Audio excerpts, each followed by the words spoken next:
नमस्कार, आप देख रहे हैं न्यूज़ 9 भारत और मैं हूं आपके साथ अशोक चौहान। देश और दुनिया की तमाम खबरों पर आइए डालते हैं एक नजर। आगामी दीपावली त्योहार के मद्देनजर जिले में अवैध रूप से बेच रहे पटाखे व्यापारियों की दुकान और मकान पर छापेमारी की गई। देर रात तक चली छापेमारी में लगभग कई इलाकों के पटाखे बरामद किए गए। वही डीआईजी का कहना है कि पूरे मंडल में हमने एक विशेष अभियान चलाकर जो भी पटाखे का भंडारण कर रहे हैं उनके विरुद्ध विस्फोटक अधिनियम के तहत कार्रवाई की जाएगी। रात में चली छापेमारी में कुल 4 लोगों को पुलिस ने किया हिरासत में। अभी जिले में पटाखों की तलाशी कर रही है पुलिस ताकि कोई भी हादसा किसी मकान में न हो सके।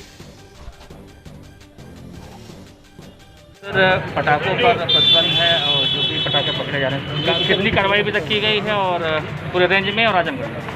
देखिए, अवैध रूप से जो भी विस्फोटक सामग्री एकत्रित की गई है उसके लिए लगातार न केवल जनपद आजमगढ़ बल्कि पूरे रेंज में छापेमारी की जा रही है। इसमें जो भी लोग पकड़े जाएंगे उनके खिलाफ विस्फोटक पदार्थ अधिनियम के साथ साथ अन्य जो सुसंगत कड़ी विधिक धाराएं हैं उनके अंतर्गत कार्रवाई की जाएगी। मैं स्पष्ट करना चाहूँगा कि अभी तक कोई इस प्रकार का बहुत ज़्यादा बड़े पैमाने पर यहाँ पर विस्फोटक पदार्थ पटाखों के नज़रिए से एकत्रित करने का कोई मामला संज्ञान में नहीं आया है।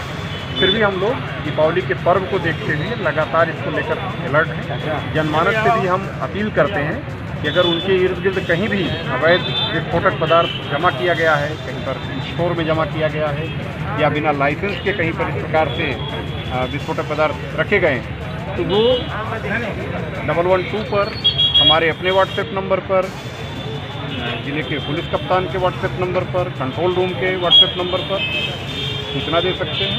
ऐसी सूचना देने वालों का नाम पता गोपनीय रखा जाएगा, उनको उचित इनाम भी दिया जाएगा और जो लोग इस प्रकार के विस्फोटक का एकत्रीकरण किए हैं उनके विरुद्ध सुसंगत साक्ष्यों के आधार पर विधिक कार्रवाई करेंगे। दीपावली को लेकर मेरी ये अपील है कि सभी लोग ग्रीन दीपावली मनाएं, ज़्यादा से ज़्यादा लाइटनिंग करें, क्योंकि उत्साह ये बेसिक रूप से जिसकी खुशी में हम लोग मनाते हैं। ऐसा माना जाता है कि मर्यादा पुरुषोत्तम प्रभु श्री राम 14 वर्षों के वनवास के पश्चात, लंका विजय के पश्चात इसी दिन अयोध्या में वो वापस आए थे और उनके अयोध्या के 14 वर्ष के पश्चात की वापसी को दीपोत्सव पर्व के रूप में मनाया गया था। तो बेसिकली ये दीपोत्सव पर्व है।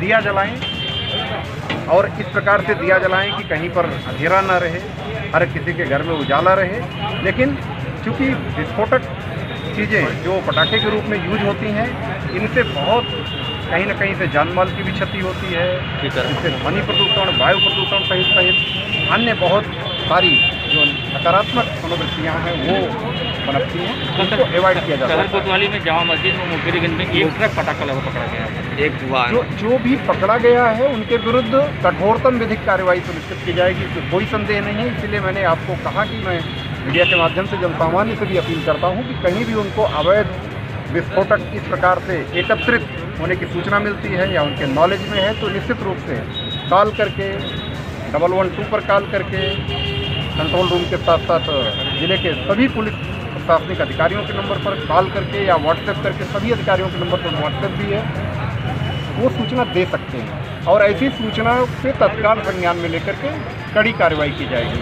अपील भी मैंने इसीलिए साथ साथ की है कि इससे बचें, लेकिन उसके बाद भी अगर कहीं पर पकड़ा जाता है तो उनके विरुद्ध कठोरतम कार्रवाई।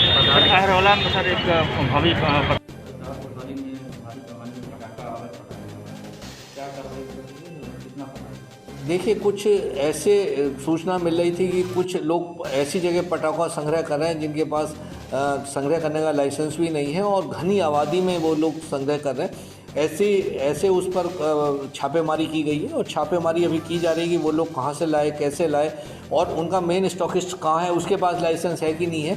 तो अभी छापेमारी जारी है और जब सारी चीज़ें कलेक्ट हो जाएंगी, छापेमारी पूरी हो जाएगी तो इस संबंध में मुकदमा पंजीकृत किया जाएगा और मुकदमा पंजीकृत कर आपको अवगत कराया जाएगा। देखिए, जैसा कि मैंने कि बताया कि अभी छापेमारी कुछ माल मिला है, कुछ की छापेमारी अभी की जा रही है, तो अभी बता पाना समाप्त कर पाना मुश्किल है कि कितना कैसे पकड़ा गया, क्योंकि जब मुकदमा कायम होगा तो जो सारी चीज़ें टोटल छापेमारी के दौरान होंगी वो कलेक्ट की जाएगी और उसके आधार पर मुकदमा पंजीकृत किया जाएगा।